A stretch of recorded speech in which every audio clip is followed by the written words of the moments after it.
Oi,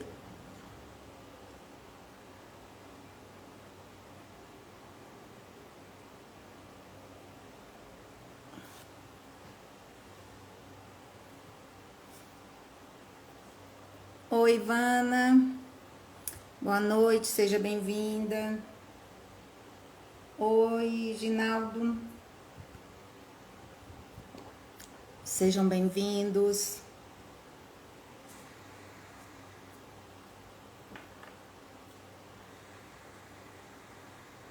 Deixa eu ver se eu consigo pôr aqui, fixar o comentário.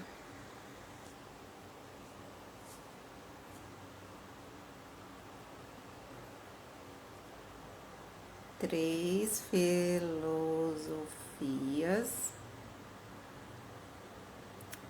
de vida.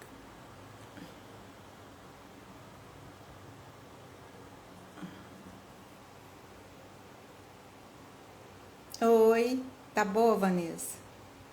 Tô tentando. Ai, ai.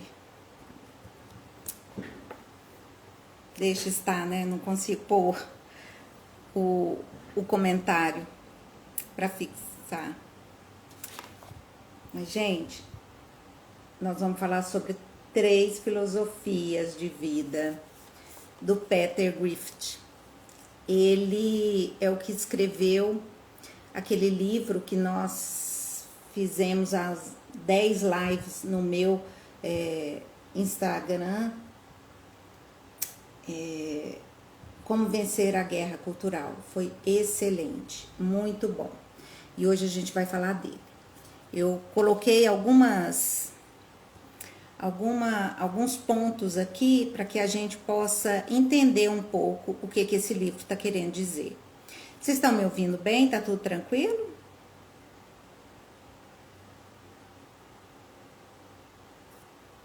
Deve estar, né? Demora a atualizar os. Então, ele começa esse livro falando o seguinte: no fim das contas, há somente três filosofias de vida. Que bom, Vanessa. Obrigada, Bi. E cada uma é representada por um dos seguintes livros da Bíblia: A Vida como Vaidade, Eclesiastes; A Vida como Sofrimento, o livro do Jó; e A Vida como Amor, Cântico dos Cânticos. Esses três livros também ensinam sobre as três maiores coisas, as virtudes teologais, que é a fé, a esperança e a caridade. Esse autor, ele fala de uma forma simples, ele fala de uma forma acessível, ele tem um senso de humor que me agrada muito, é muito gostoso ler os livros dele. É rápido, é leve, mesmo tratando de assuntos tão profundos, né, de assuntos filosóficos, ele consegue passar de uma forma leve, de uma forma até divertida. Por isso que eu gosto tanto dele, né? E ele vai falar o seguinte: jamais se escreveram livros mais profundos sobre qualquer uma dessas filosofias de vida. O Eclesiastes é o clássico imortal da vaidade. Jó é o clássico imortal do sofrimento. E Cântico dos Cânticos é o clássico imortal sobre o amor. O motivo dessas serem as três únicas filosofias da vida possível é que representam três condições ou lugares exclusivos nos quais podemos estar. A vaidade do Eclesiastes representa o inferno. O sofrimento de Jó representa os sofrimentos do purgatório. E o amor do Cântico dos Cânticos representa o céu. Todas as três condições começam aqui e agora na Terra.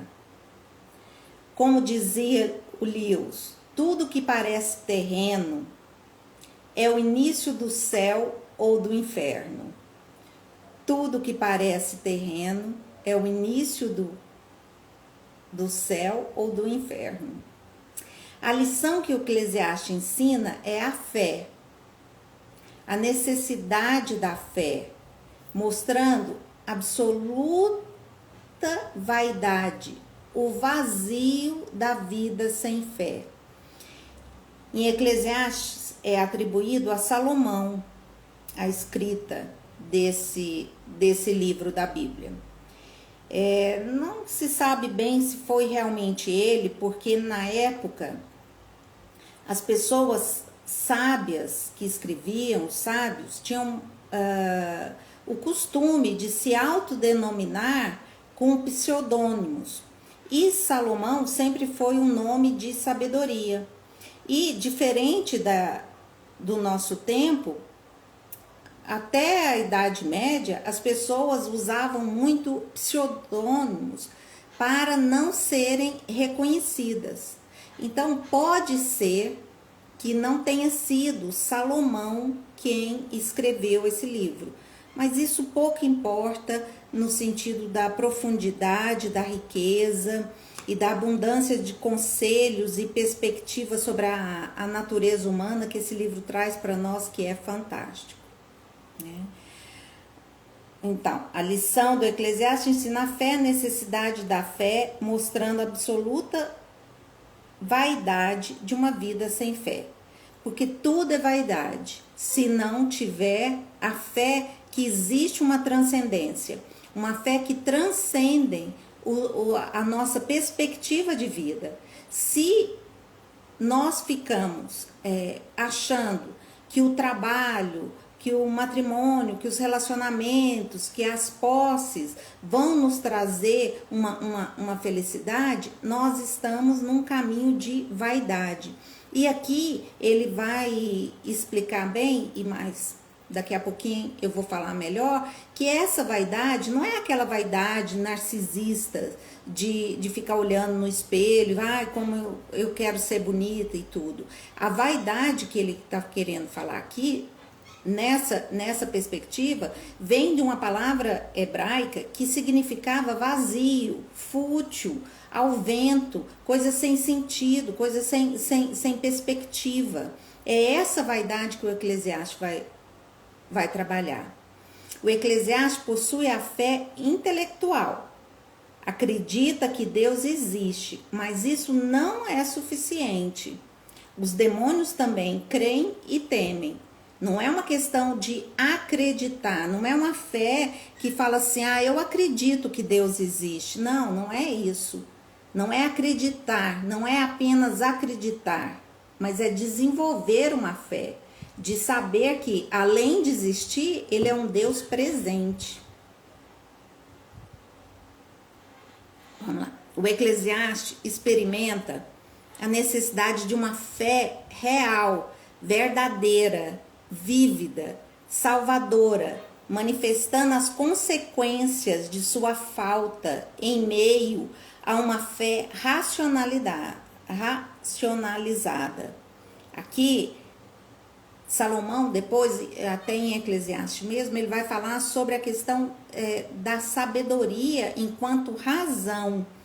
A sabedoria enquanto um processo racional, de encontrar uma sabedoria através da razão, do intelecto, né? E o que o livro de Eclesiastes nos indica no final é que essa sabedoria apenas racional, apenas que vem dos nossos sentidos, ela é uma sabedoria que é uma vaidade.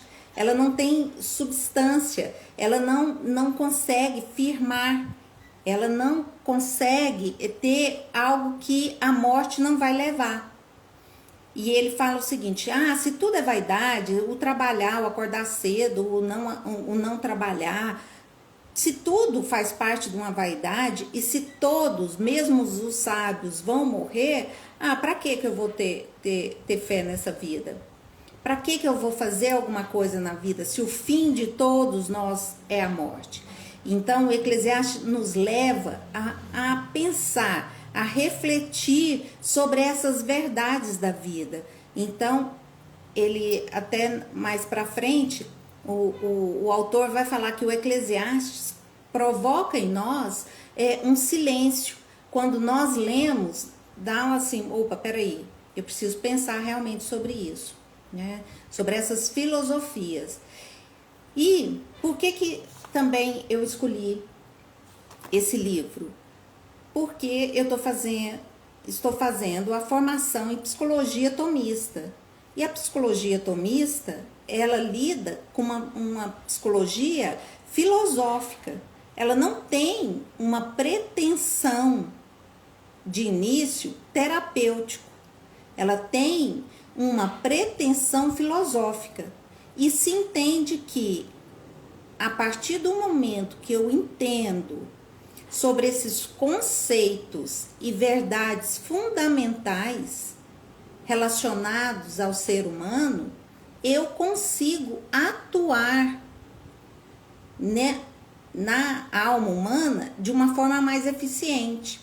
Mesmo que a psicologia tomista não tenha a pretensão terapêutica, ela nos leva a uma ascese cristã, a um conjunto de práticas e exercícios que vão nos possibilitar desenvolver certas virtudes, e essas virtudes vão realmente culminar em uma sabedoria maior perante a vida, né? E a partir do momento que eu invisto em aumentar as minhas virtudes, automaticamente eu estou diminuindo os vícios, diminuindo aqueles comportamentos e atos que não me fazem bem.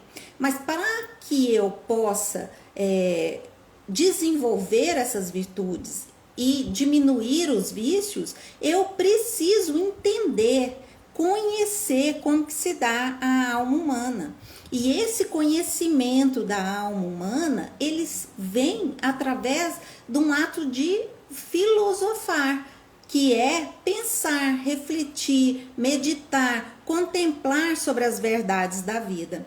E aqui, claro que quando Salomão escreveu, sendo ele ou não, né, Jesus, eles não conheciam Jesus. Então, é como se falasse assim, não, mas se a vida for só isso, não tem sentido. Não é possível que tenha sentido.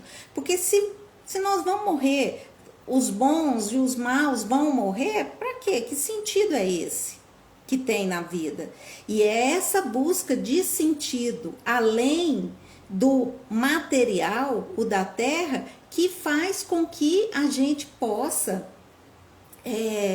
desenvolver, crescer, né? Que a gente possa avançar no conhecimento de Deus e no conhecimento do que é a vida.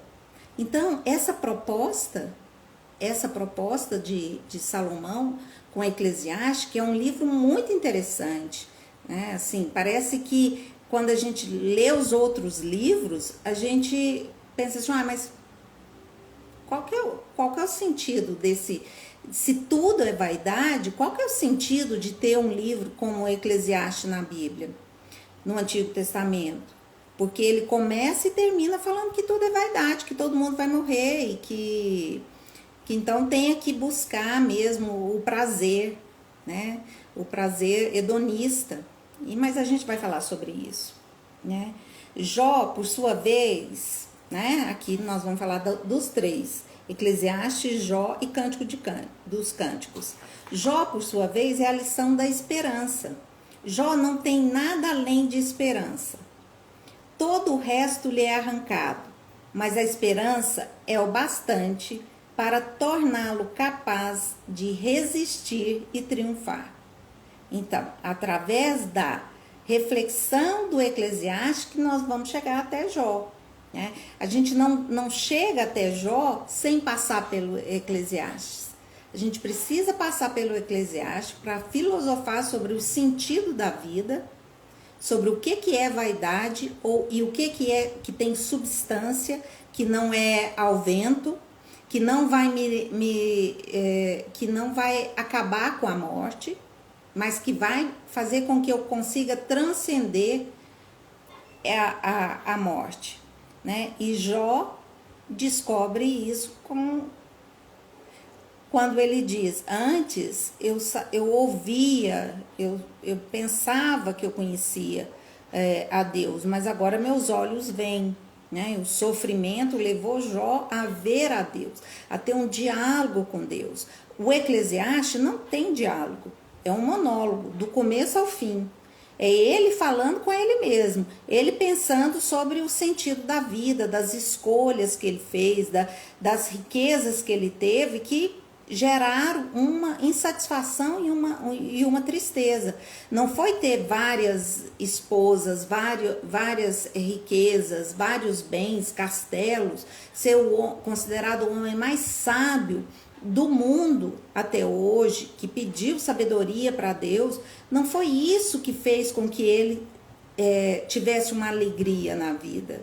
Ao contrário, ele viu que tudo isso caminhou para uma tristeza. E por isso que ele escreve o livro que fala assim: não, se for para conquistar algo aqui nessa terra, isso não vai trazer uma alegria. Ao contrário, isso provoca um vazio na alma. Não usa esse termo alma, claro, né? O Cântico dos Cânticos é inteiro sobre o amor. O sentido último da vida, maior coisa do mundo. Esses 3 livros nos dão um resumo essencial da história espiritual do mundo.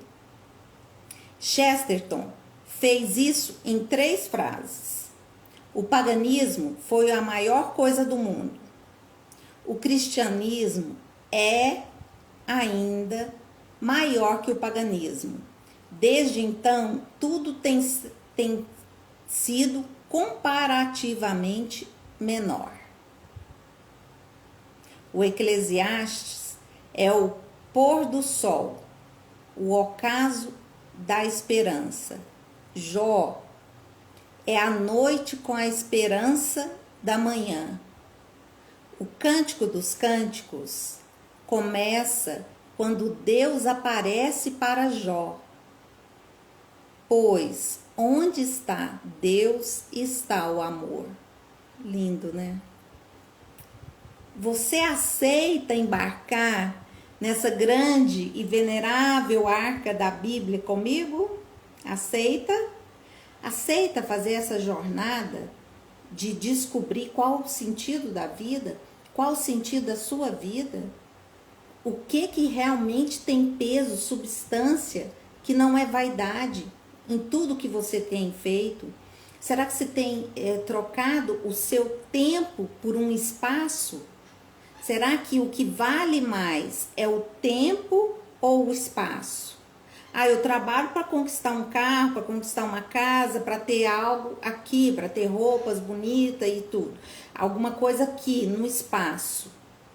Então, nós pegamos o nosso tempo e transformamos e queremos na ilusão, na vaidade de achar que o tempo pode ser transformado em espaço.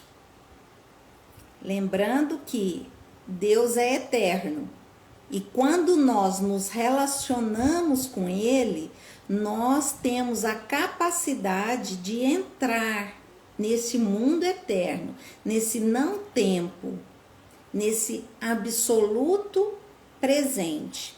Então, o convite para que a gente fale sobre esse livro é para que a gente consiga entender, conhecer a alma humana e conhecer a Deus. Como Santa Teresa fala, Santa Teresa, no Castelo Interior ou Moradas, ela vai dizer que a nossa alma é como um castelo.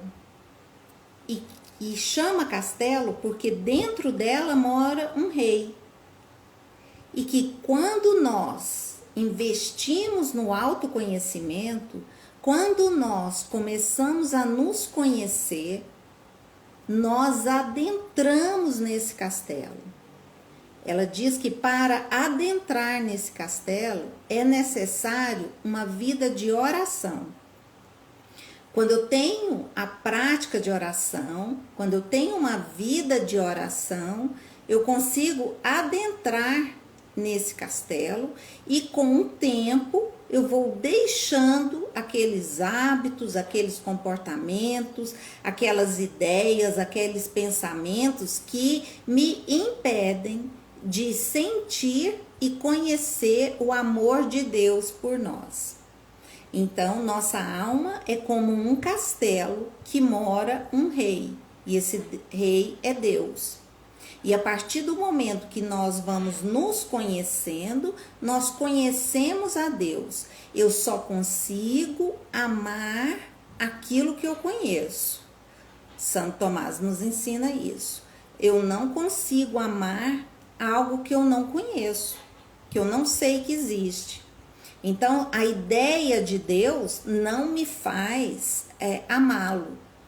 O que me faz amar a Deus é eu conhecê-lo, eu saber como que ele opera, como que ele fala, ouvir a voz de Deus, ter esse diálogo com Deus, né?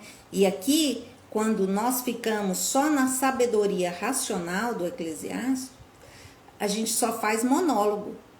Nós não falamos com alguém, nós falamos só conosco. E conosco de uma forma sem perspectiva de ter esse rei que mora dentro de nós. A grandeza do Eclesiastes. A Bíblia é o melhor dos livros e o Eclesiastes é o único livro de filosofia, pura e simples filosofia na Sagrada Escritura. Não surpreende, pois, que o Eclesiastes seja o melhor de todos os livros de filosofia. Nada de modesto, né? Mas é o melhor mesmo. Vaidade das vaidades. Tudo é vaidade. Qualquer um que não veja a vaidade da vida deve ser, de fato, muito vaidoso, nos ensina Pascoal. A tese é a vaidade do livro de Eclesiastes. E o que essa palavra significa? Não significa, é claro, a vaidade de quem passou o tempo todo diante do espelho, que é puro narcisismo. Significa antes em vão, inútil, vacuidade. O vocabulário hebreu original passa a ideia de vento, algo que passa, o vento de ar. A vaidade do Eclesiastes é isso, correr atrás do vento, tatear nas sombras. A questão de Salomão, lembre-se, é a maior de todas as questões. Por isso que ele é o maior livro de filosofia. Qual é o bem supremo? E no livro de Eclesiastes ele traz essas reflexões. Qual o bem supremo? O que é o sumo bonum? A finalidade última da vida? O objetivo, a meta, o valor ou o propósito da vida humana sobre a Terra? Qual que é o propósito da vida humana sobre a Terra? Por isso que a gente silencia com a leitura do Eclesiastes, porque ele traz umas questões que a gente realmente tem que silenciar para pensar, para refletir sobre isso. E se colocar, qual que é o sentido da minha vida?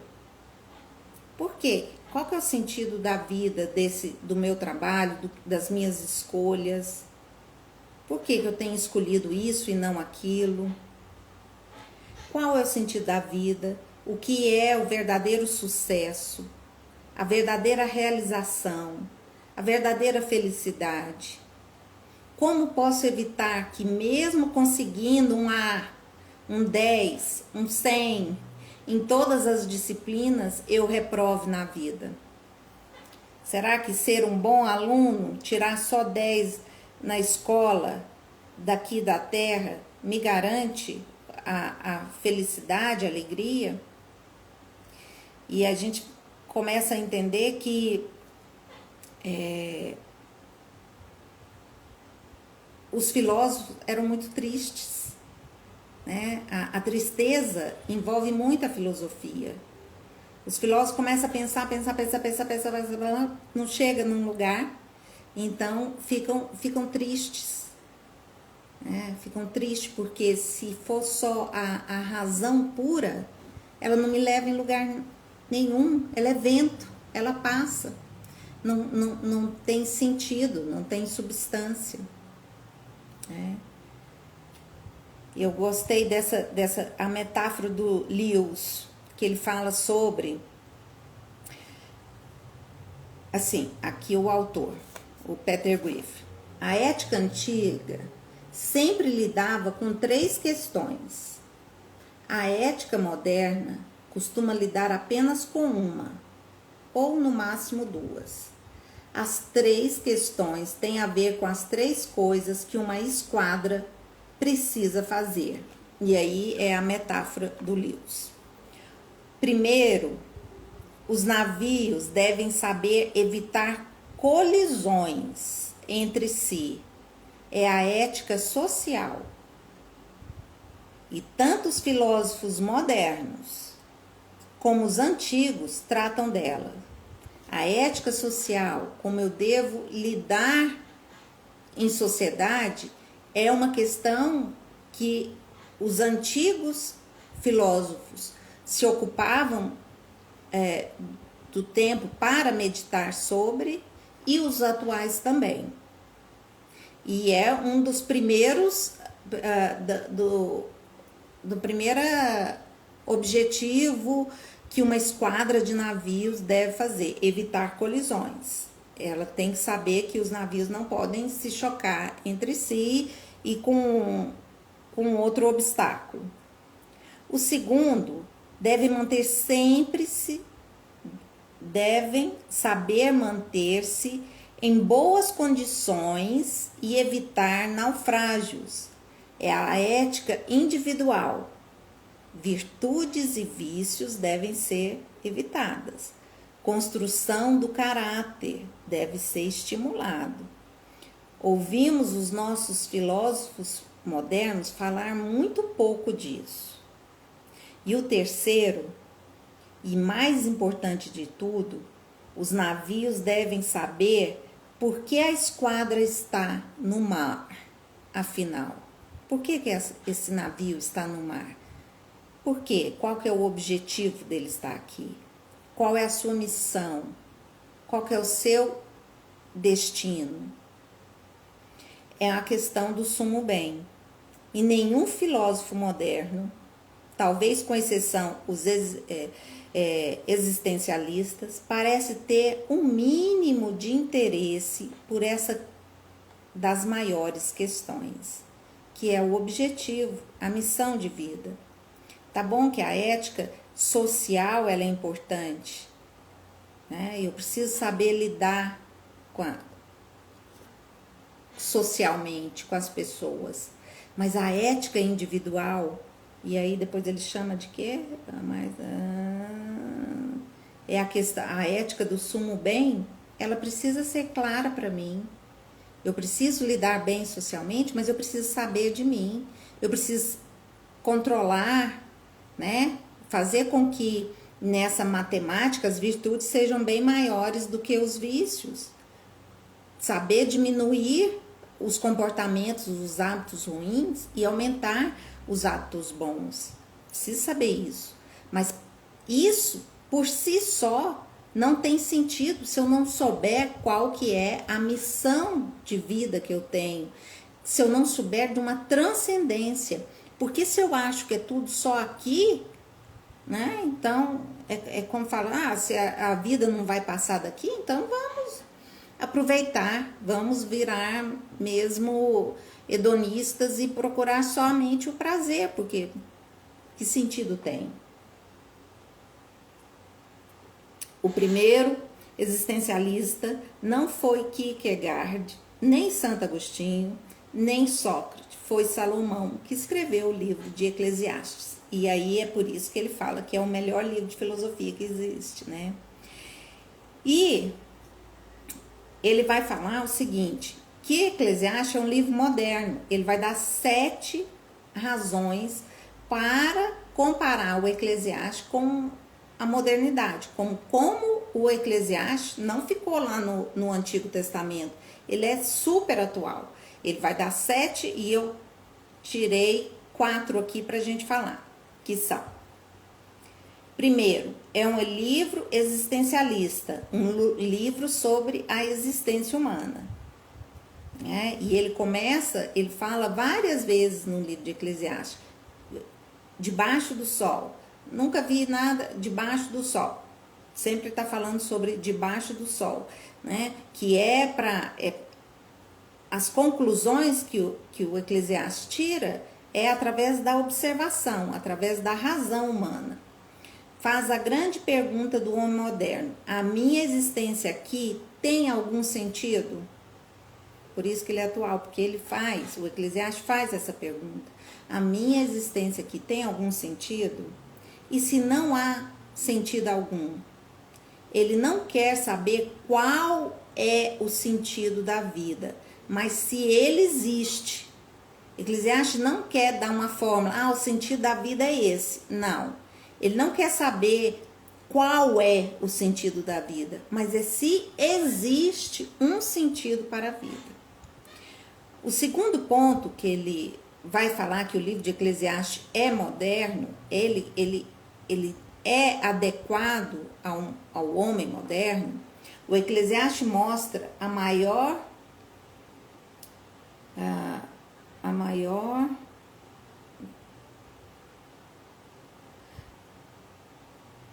o Eclesiastes mostra o maior medo.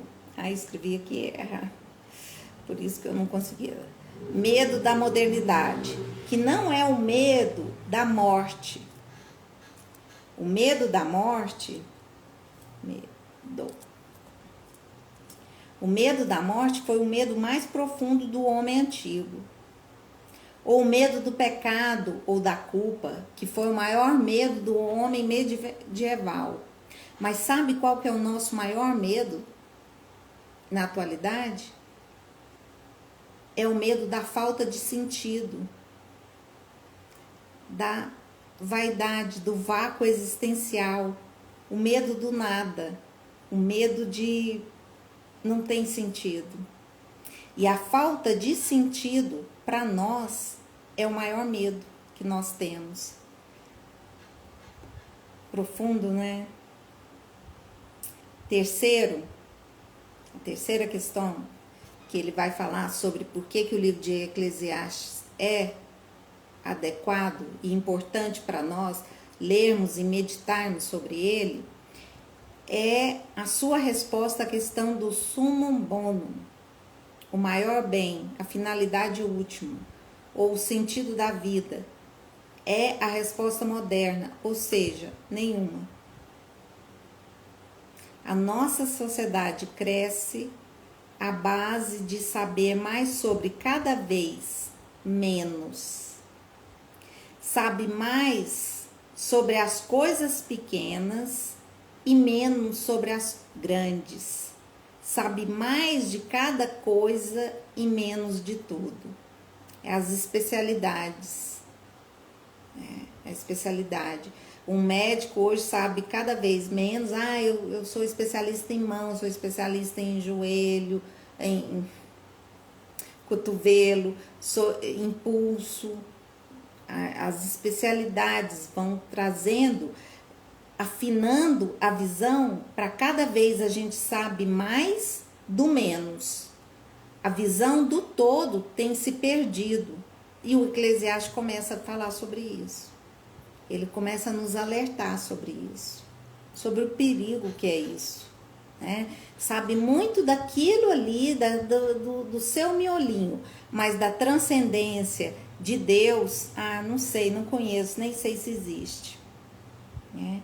O quarto é o resultado prático desse vácuo de valores, que é o hedonismo, né?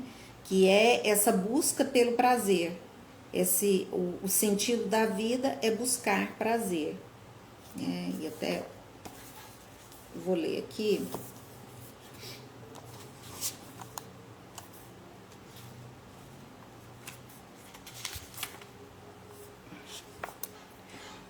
Todo hedonista sério conhece o resultado do experimento. O prazer inevitavelmente se torna cansativo mais cedo ou mais tarde. Porque o que acontece, né? E o que aconteceu com a maioria desses filósofos, desse pessoal que buscava o prazer, que falava que o sentido da vida é o prazer. Eles foram descobrindo que mais cedo ou mais tarde, aquele prazer que antes dava muito prazer, que era muito prazeroso fazer, ele vai perdendo o sentido, perdendo a capacidade, vai diminuindo a capacidade de prazer conforme o tempo vai passando. Então, todo hedonista sabe disso. E aí fica uma bola de neve, né?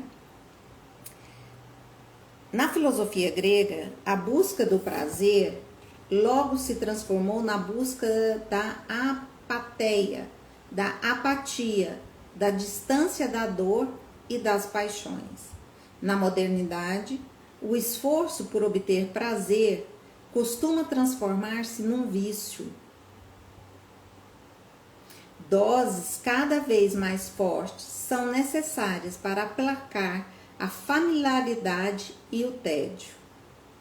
E algumas vezes, bizarramente, isso se transforma no seu oposto, a busca da dor, como o sadomasoquismo.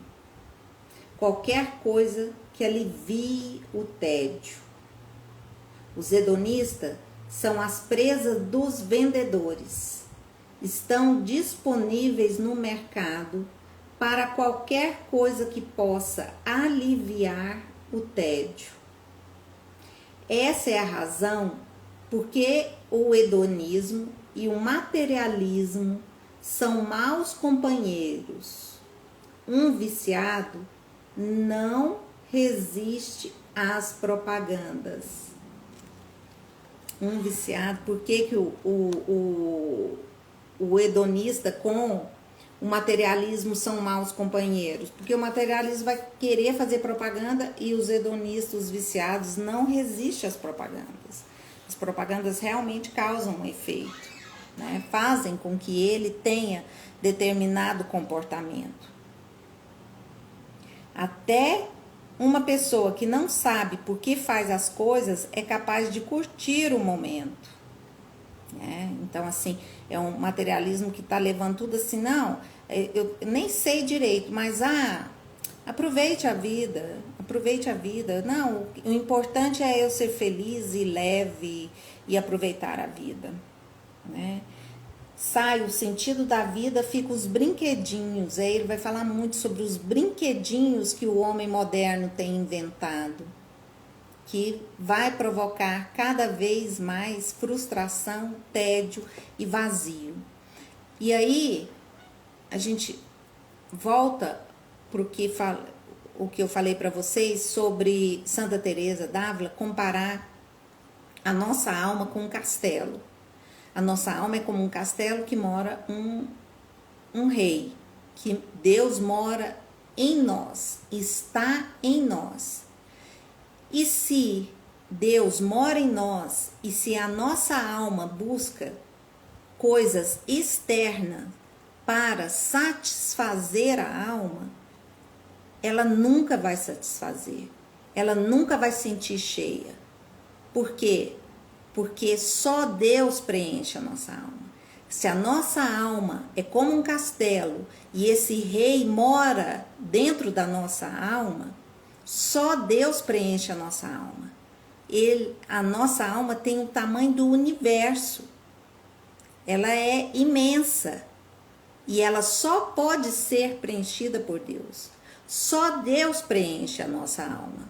Nada externo vai preencher a nossa alma. Por isso que Eclesiastes vai falar dessa fé, mas dessa fé conhecendo a Deus, dessa fé firmada nessa certeza, nesse relacionamento com Deus. Antes eu ouvia falar, agora meus olhos veem o Senhor. Então, é essa fé que transcende, que traz uma paternidade para nós, que preenche a nossa alma. Não existe nada, não existe riqueza, não existe bens, não existe relacionamento, não existe nada que pode preencher a nossa alma a não ser Deus. E a nossa alma tem esse lado materialista, ela, igual o Provérbios fala, ela é dá. Ela vai estar sempre querendo mais. É o dá. É o demônio do dá. Ele quer mais. Ah, não, mas já te dei o tanto, suficiente. Não, nada é suficiente, porque nada preenche. Nada consegue preencher. O que deu? Que coisa que pode preencher a Deus? O que da criatura que tenha o tamanho de Deus? Então, só Deus preenche a nossa alma. E isso, Eclesiastes vai falar assim, com uma clareza, vai dar um choque de realidade em nós, através de toda a vaidade, de toda essa busca por um espaço que não vai preencher, essa busca que está fora, ela é vaidade, ela é vento, ela passa. Há muitos passatempos interessantes no convés do Titanic. Há muitos passatempos interessantes lá no Titanic. Enquanto eles estavam se divertindo, no passatempo, eu preciso me divertir, eu preciso isso, aquilo, outro, tá indo pro abismo. Tá indo para a morte, O silêncio de Deus no Eclesiastes. Na filosofia, o homem busca Deus. Na Bíblia, Deus busca o homem. O Eclesiastes é o único livro da Bíblia em que Deus se cala.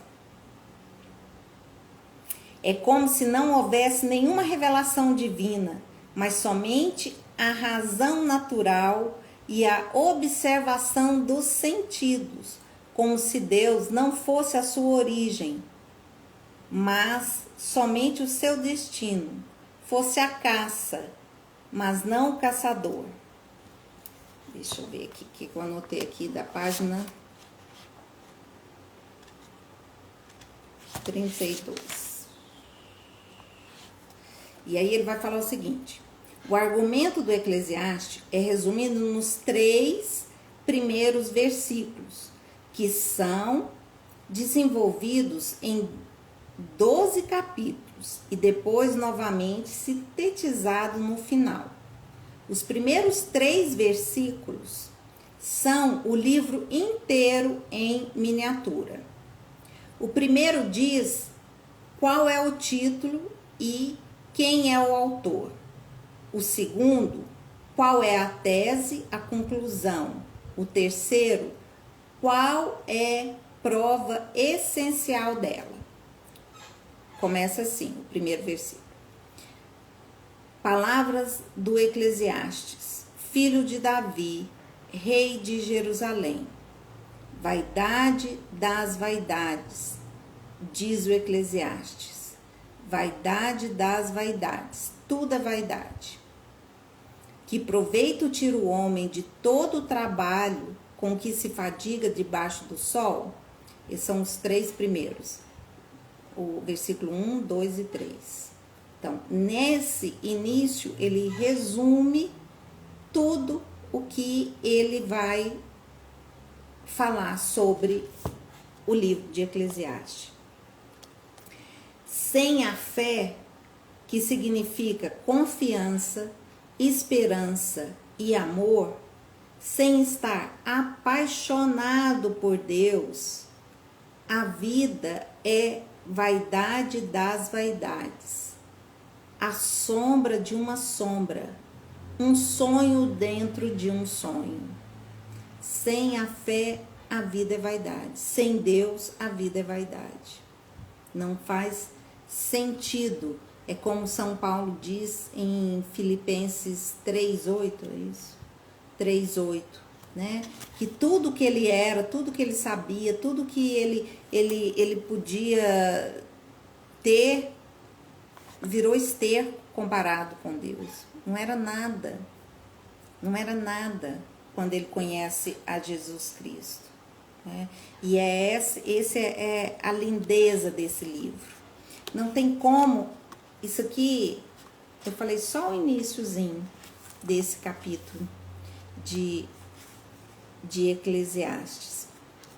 Deixa eu ler só essa parte aqui, que ele vai falar sobre esse livro de Santo Agostinho, que são as Confissões. Gente, esse livro é maravilhoso, maravilhoso. Vai falar o seguinte: Agostinho, nas suas Confissões, encontra o mais profundo e obscuro motivo do pecado, no desejo de sermos tão poderosos como Deus, de estarmos acima da lei moral ao invés de abaixo, porque ele rouba aquelas peras duras e amargas quando tinha 16 anos. Ele vai contar sobre esse roubo que ele faz de umas peras e por que ele rouba. Muito interessante. Santo Agostinho, em Confissões, ele vai falar da alma humana com uma presteza assim maravilhosa. Porque Adão e Eva comem o fruto proibido? Para serem como Deus.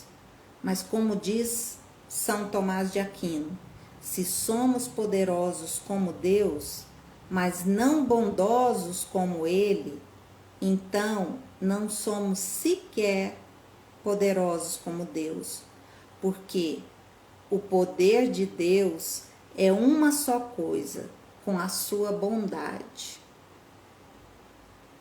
Lindo, né? Então, é essa a proposta, para que a gente